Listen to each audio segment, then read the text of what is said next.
Glaub's oder nicht, heute kommt ein Hund zu mir. Carlotta, sie hat ein Problem mit meinem Buch. Oh, bist schon da?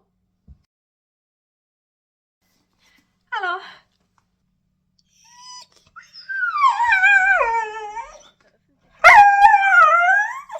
Hä?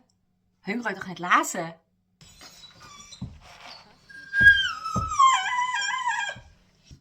Ja, ich weiss, du bist in echt grösser. Aber weißt, so ein süßes, kleines Hündchen, das ist halt herzig. Du bist schon ein bisschen...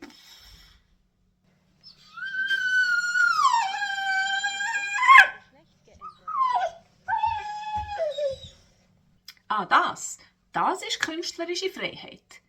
Außerdem, es geht um ein Coming-out und nicht um dich. Oh, das tut mir jetzt leid, Carlotte. Remy.